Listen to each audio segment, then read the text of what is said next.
É a vós que eu dirijo a minha prece, e de manhã já me escutais. Desde cedo eu me preparo para vós e permaneço à vossa espera. Graça e paz, cara amiga, caro amigo que acompanha diariamente a nossa meditação sobre a Palavra de Deus no Santo Evangelho, a Palavra de Deus na liturgia, neste 50º dia do tempo da Páscoa. Estamos concluindo hoje a festa da Páscoa. Foi um período intenso de preparação, as semanas preparatórias ao tempo da Páscoa. Celebramos o Sacro Tríduo Pascal, aprofundamos o sentido da Páscoa, vivemos o mistério em sua profundidade durante 8 dias.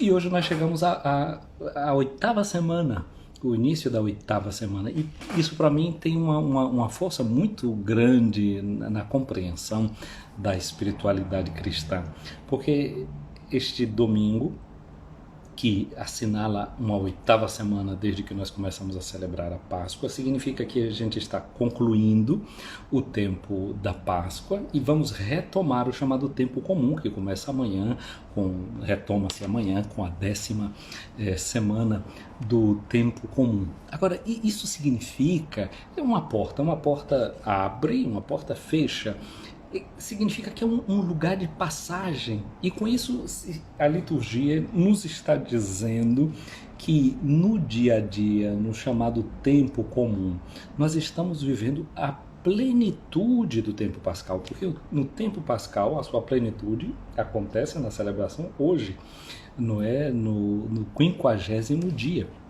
Então a gente começa a entrar nesse mistério do cotidiano à luz, sob a força desse mistério da Páscoa de nosso Senhor Jesus Cristo. Pentecostes significa, portanto, 50º dia. Ora, Pentecostes é a tradução em grego do nome de uma festa que o judeu celebrava, a festa de Shavuot, palavra que significa festa das semanas, porque depois da Páscoa se celebravam durante 7 semanas esse mistério dessa festa pascal. E era uma festa de passagem, assim como a Páscoa é uma festa de passagem, a passagem do inverno para a primavera. A festa de Shavuot, ou a festa de Pentecostes, festa das colheitas, é a passagem do tempo da primavera para o tempo do verão. É uma festa, um ritual de passagem, com tudo aquilo que isso significava de comida, de bebida, de festa, de alegria. E para o povo de Israel, nessa conclusão desse tempo da Páscoa, o que aconteceu com o povo de Israel quando eles saíram do Egito, atravessaram o deserto? É que no fim eles selam uma aliança com Deus, são educados por Deus e selam um pacto com Deus e recebem as tábuas da lei que Moisés dá ao povo de Israel, ou melhor, que Deus dá ao povo de Israel através de Moisés. Portanto, a festa de Pentecostes é a festa da aliança, é a festa da lei. O povo de Israel fica feliz e contente porque recebe a lei. E isso se concretizava também, por exemplo, na vida do povo, não é? Quando tem um rito muito bonito, um rito de passagem também do menino, quando ele sai do seu período de infância, entra na sua adolescência, e tem o rito do chamado Bar Mitzvah. Quando o menino nasce, tinha logo o primeiro rito de inserção no povo, que era o rito da circuncisão. Então, não é na carne, pela carne e pelo sangue, o menino se sente agora pertencente a esse povo. Mas existe todo um processo de educação. E tinha esse rito do Bar Mitzvah, em que o menino se apropriava. Agora não é somente uma questão da carne, do sangue, porque eu pertenço a esse povo, porque eu herdei essa tradição. É o menino que se torna consciente. E o Bar Mitzvah significa que o menino agora é filho da obrigação. Ele tem obrigações em relação ao seu povo, em relação à sua tradição. Ele tem a obrigação de cumprir a aliança em sua vida. E anualmente todo o povo celebra isso também na festa de Pentecostes, a renovação desse dom da aliança de Deus. Então, quando o povo de Israel está celebrando o dom da aliança, que é Deus dirigindo, guiando o seu povo pedagogicamente através da lei, o que é que acontece? Nós, os cristãos, começamos também a dar graças a Deus por um dom agora que nós recebemos, é que a lei de Deus, o amor de Deus é derramado em nossos corações por meio do Espírito Santo. Esta é a lei nova que você, que eu, nós recebemos, é a nova aliança, não é, deste amor que nós recebemos em Cristo Jesus. Portanto, Pentecostes é a tradução em grego, a palavra que significa 50, ou 50º dia, e que é o total dessas 7 semanas, né? 7 vezes 7, 49. Então entrava-se nessa plenitude do tempo da Páscoa. Mas no povo de Israel tem também, a lei deu uma coisa que era chamado o ano jubileu, o ano jubilar, que é, por exemplo, quando uma pessoa, na vida de Israel, depois de 50 anos, se celebrava a chamada remissão. Por exemplo, alguém era dono da terra, mas por algum motivo precisou vender a terra, criou dívidas, etc.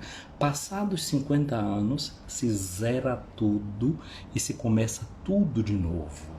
Se começa tudo de novo, o perdão das dívidas, o povo, a família voltava à posse original da sua terra. Isso para dizer que aqui nesse mundo ninguém é dono de nada, a terra é um dom dado por Deus. Então esse 50º dia lembra para nós também, evoca para nós esse viver na graça de Deus, onde o perdão é derramado, onde as dívidas são canceladas e é dada à pessoa a possibilidade de recomeçar. A festa de Pentecostes, portanto, é uma festa de passagem, é a festa de um novo começo. Assim como amanhã a gente vai começar, recomeçar o tempo comum, o povo de Israel também, com a celebração do 50º ano, o ano do jubileu, eles entravam na posse de um novo início. Então, a festa anual da Páscoa remete também, no 50º dia, a essa ideia do ano jubilar, do ano de perdão e da graça. E aqui tem um fato interessante, porque se a gente lê o evangelho que a liturgia nos está propondo no dia de hoje, que é o evangelho de João, capítulo 20, versículos de 19 a 23, que é o evangelho do dia da ressurreição. Jesus ressuscitado, diz assim: ao anoitecer daquele dia, o primeiro da semana, estando fechadas por medo dos judeus, as portas do lugar onde os discípulos se encontravam, ou seja, o cenáculo, Jesus entrou e, pondo-se no meio deles, disse: a paz esteja convosco. Ora, o que é que acontece? Jesus está se encontrando, depois de ressuscitado, pela primeira vez, Jesus se encontra com os seus discípulos. O que foi que aconteceu com os discípulos? Naquela noite da última ceia, todos fugiram, todos escaparam. Portanto, essa comunidade com a qual o ressuscitado se encontra é uma comunidade cheia de medo, é uma comunidade que foi uma comunidade infiel, é uma comunidade que não pôde se sustentar. Pedro tinha dito: eu até morrerei por ti, Senhor, darei a minha vida por ti. Jesus disse: não vão chegar, o galo não vai chegar a cantar 3 vezes, Pedro, e tu já me terás negado. Ou seja, é uma comunidade que fracassa, é uma comunidade que erra, é uma comunidade que cai. Porém, quando Jesus ressuscitado aparece, ele não chega criticando essa comunidade, jogando na cara dele, passando erro na cara das pessoas. Ao contrário, ele chega dando a paz. Ou seja, Jesus chega cancelando as dívidas. Lembra que eu estou dizendo, né, no 50º ano, o ano chamado do jubileu, o cancelamento de todas as dívidas. O ressuscitado chega trazendo paz, não mostrando a crítica dos erros que eles fizeram, etc. O Espírito Santo, quando chega para recompor, para renovar a face da terra, para renovar nos discípulos o ânimo deles, não para entrar num processo de crítica constante. E depois que Jesus disse: a paz esteja convosco, ele mostrou para eles as mãos e o lado. As mãos e o lado.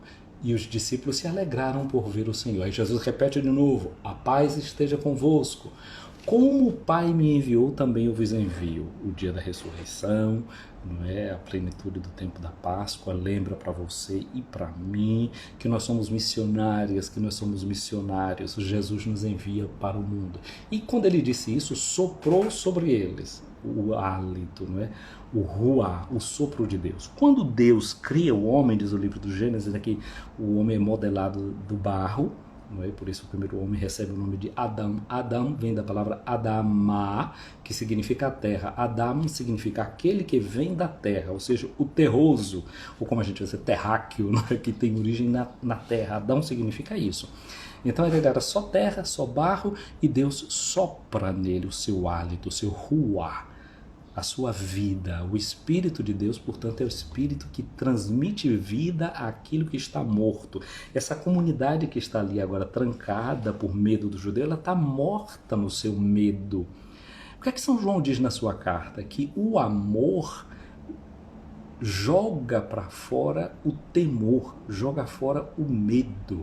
Então por isso que eles precisavam desse sopro de Jesus, do Espírito de Jesus, que é amor, para que dentro deles, fazendo essa experiência de serem amados, compreendidos, acolhidos nas suas fraquezas e tudo mais, eles possam agora recompor a sua vida, recompor a sua história, de fato, serem uma comunidade de pessoas vivas e não gente que está caminhando como morto já, como zumbis, né, como a gente costuma dizer, como gente desprovida de qualquer energia. O Espírito é esse que vitaliza a comunidade, que dá vida. Então esse sopro dá uma vida para a comunidade.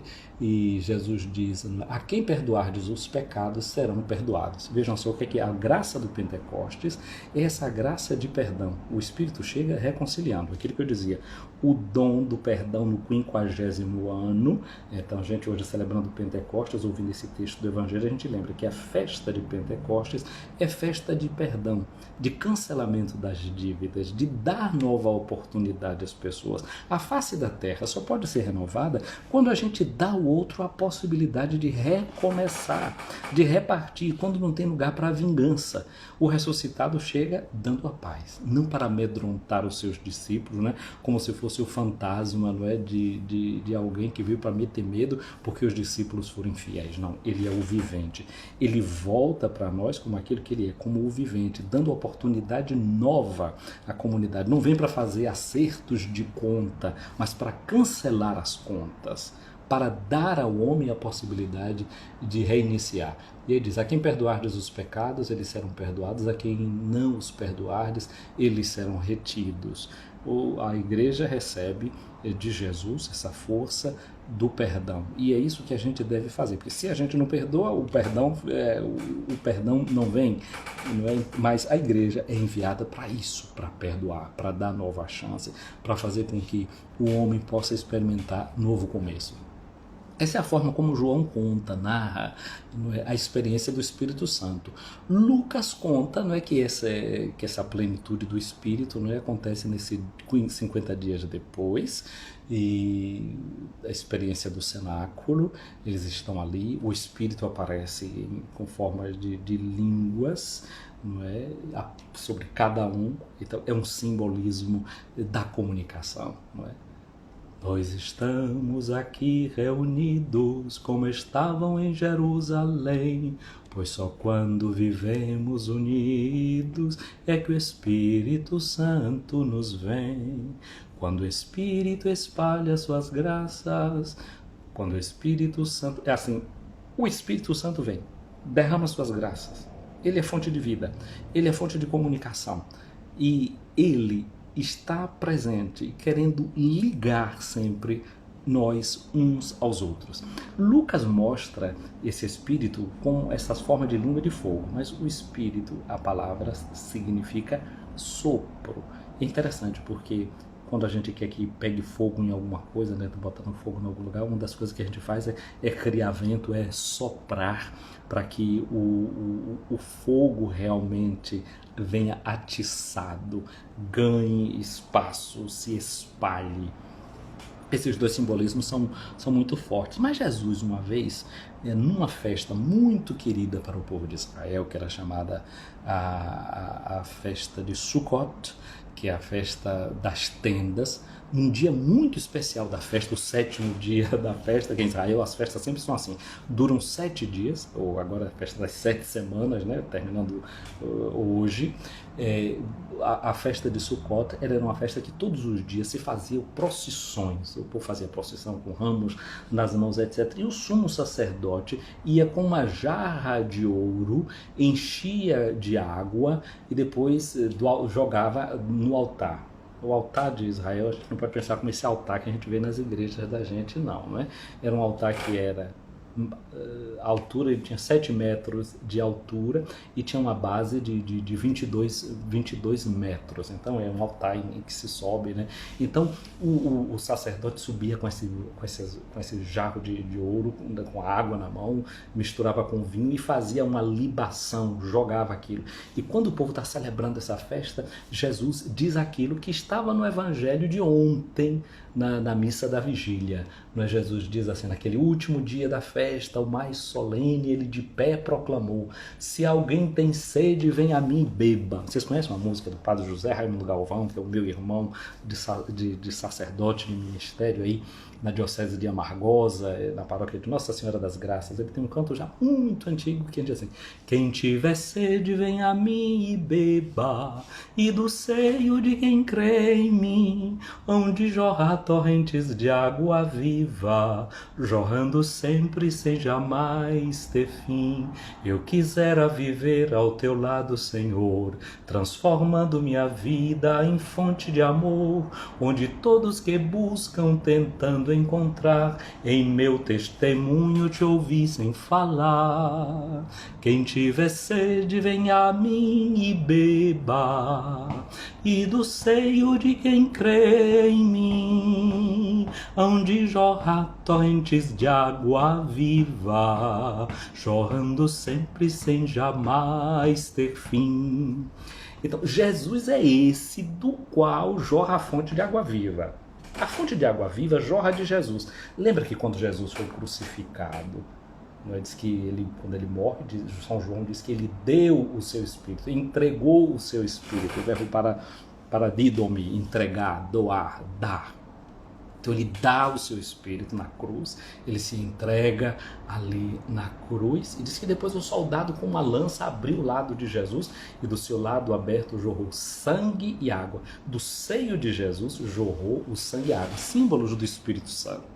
Símbolo dessa vida que vinha de dentro dele, que estava sendo derramada. Então, aquilo que ele tinha gritado na festa de Sukkot, dizendo: quem tiver sede, vem a mim e beba. De agora em diante, a gente vem até ele crucificado, porque ali na sua cruz ele se entrega. Por isso que ele aqui agora, quando ele apareceu ressuscitado no evangelho de hoje, ele mostra as marcas dos cravos nos pés, no lado. Então aqui as marcas que o identificam como crucificado, como aquele que já tinha dado o Espírito na cruz e renova na hora da ressurreição o hálito, o sopro, a vida, para que ninguém na comunidade fique preso pelo medo. Ninguém precisa mais ter medo. Por quê? Porque Jesus já deu a vida para nos salvar. E agora a gente já pode se aproximar do trono da graça, do trono de Deus, clamando, como diz São Paulo, Abá, o Pai, gritando Abá, o Pai. Interessante que algumas palavras na língua hebraica para dizer espírito, uma delas é nefesh, que quer dizer espírito, mas que diz que quer dizer também a garganta, não é? E com que é que a gente grita? A gente grita com a garganta, não é? Abá, ó Pai! Então esse espírito, nosso nefesh, nossa vida, nossa garganta que clama. E quando a gente está com sede, a gente bebe água, passa também, né? Pela garganta seca, a garganta que está ressecada agora é molhada com esse dom da água do espírito que entra e sai de nós, refrescando, dando hálito, dando vida, renovando-nos interiormente. Aquele que crê em mim, conforme diz a Escritura, rios de água viva jorrarão do seu interior.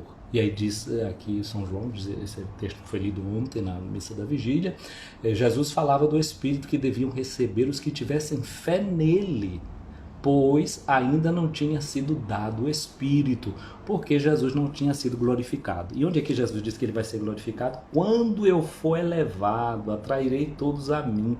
Não é quando Jesus falava da sua morte na cruz, dizendo, Pai, glorifica o teu filho. Era a hora da morte da cruz. Então, nessa morte de cruz, Jesus é glorificado, recebe todo o peso que ele tem, toda a importância que ele tem, o seu senhorio, e dali começa a derramar sobre nós esse dom do Espírito, que hoje a gente celebra como o momento dessa plenitude. E Lucas conta pra gente que foi assim, nesse dia, esse Espírito aparece nessas formas da língua de fogo, essa forma da comunicação. Mas é uma coisa interessante notar que Lucas diz assim, olha, ali naquele dia tinha gente de tanta parte da terra, partos, medos, elamitas, gente da Frígia, da Panfilha, e essa gente toda escutava os discípulos anunciarem as maravilhas de Deus na sua própria língua. Eles escutavam aquilo que os discípulos falavam na sua própria língua.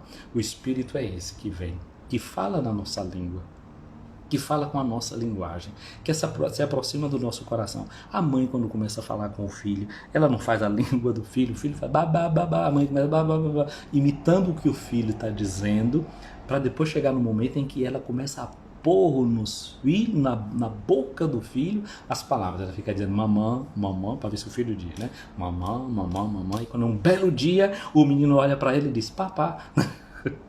Olha só, às vezes pode ser que aconteça assim mesmo, né? Mas o Espírito é este que entra, aprende a nossa língua e, como diz São Paulo, ele começa a gritar dentro da gente, Abá, ó Pai.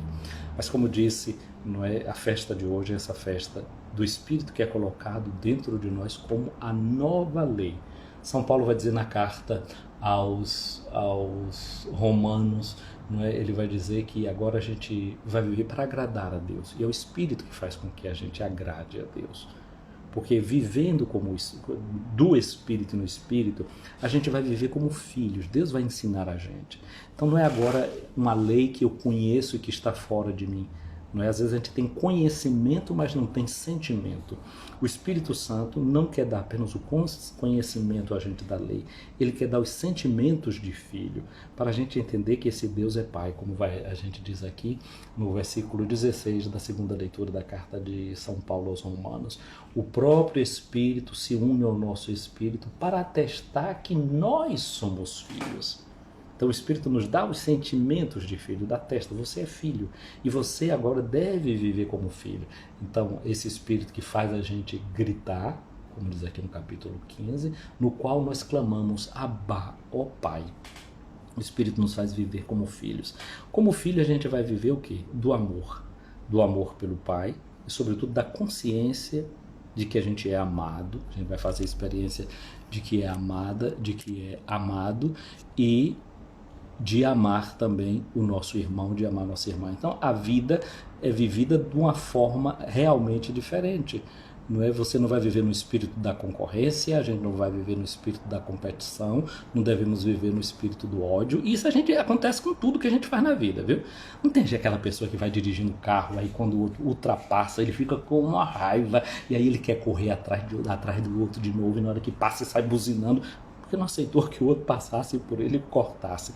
Então, se a gente tem o Espírito do Espírito Santo no coração da gente, a gente vai ser um motorista que não vai sair por aí no trânsito xingando, querendo matar o outro, querendo destruir o outro. Como é que vamos viver a política como candidatos ou candidatas, eleitores ou eleitoras, não querendo cancelar o outro na mentira, no ódio? Não, vai se viver agora um espírito dentro da política partidária, dentro das associações de moradores, nas várias dimensões profissionais. Você vai viver como um filho e como uma filha, buscando o bem do seu cliente, buscando o bem daquele que você deve acompanhar como pai, como filho, como professor, como padre, em uma paróquia, vivendo a comunhão presbiteral e não é com aquela agonia de querendo ser trocado de um lado para o outro.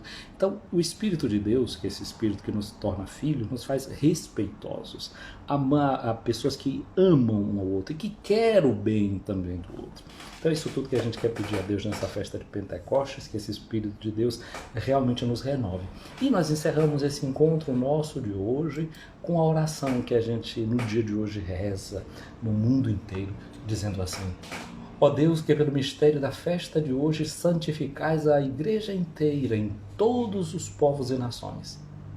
derramai por toda a extensão do mundo os dons do Espírito Santo e realizai agora no coração dos fiéis as maravilhas que operastes no início da pregação do Evangelho. Por Cristo, nosso Senhor. Amém. Minha amiga, meu amigo, o Senhor esteja acima de ti para te proteger, à tua frente para te guiar, atrás de ti para te defender, do teu lado para te acompanhar, dentro de ti para te abençoar. Que a bênção de Deus Todo-Poderoso, Pai, Filho e Espírito Santo, desça sobre ti, minha amiga, meu amigo, e permaneça para sempre. Amém. Feliz Pentecostes. Vem cá, você está já inscrito no nosso canal do YouTube? Você está seguindo o meu perfil aqui agora? Se você já está lá no meu canal do YouTube, ativa o sininho para quando chegar uma nova live, alguma coisa, você ir lá e curtir, comentar, não é?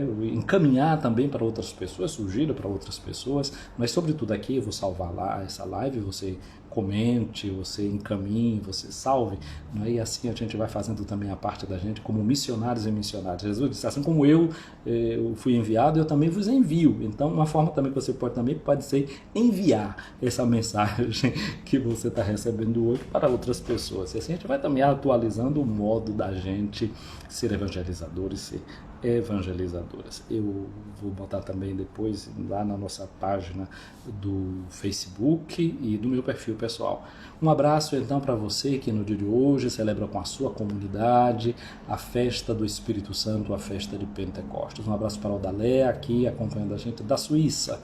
Um abraço para você, Odaléia, para Kelly aí na Bahia, em Santo Antônio de Jesus, Aline, Feira de Santana, Marlene Santos, Leo Passos, hoje em Conceição do Almeida, no Bebedouro, Selma Barreto, também em Conceição do Almeida. Um abraço para Maria Eureni, em Coroatá, no Ceará. Um abraço para Amélia Reis, aí em Santo Antônio de Jesus, Neuza Andrade, também em Santo Antônio de Jesus, Ranayana Brandão, aí em Salvador. Um abraço, Ranayana, uma alegria ter você aqui, viu?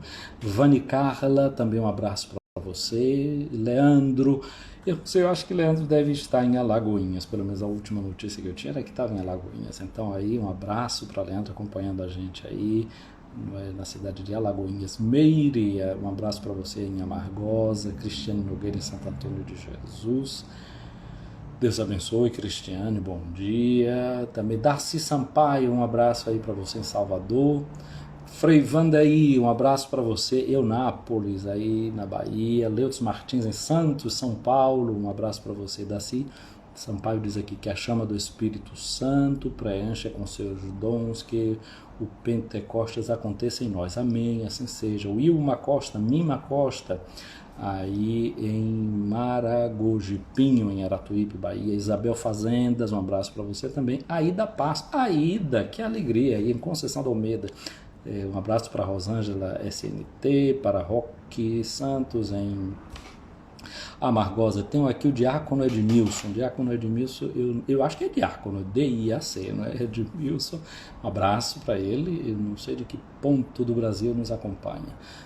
Thay Peixoto Queiroz, um abraço para você também, Deus abençoe esse seu dia. Gustavo Moreira Mendes, um abraço, feliz festa de Pentecostes. Nita Santana, aí em Nazaré, Bahia, um abraço para você.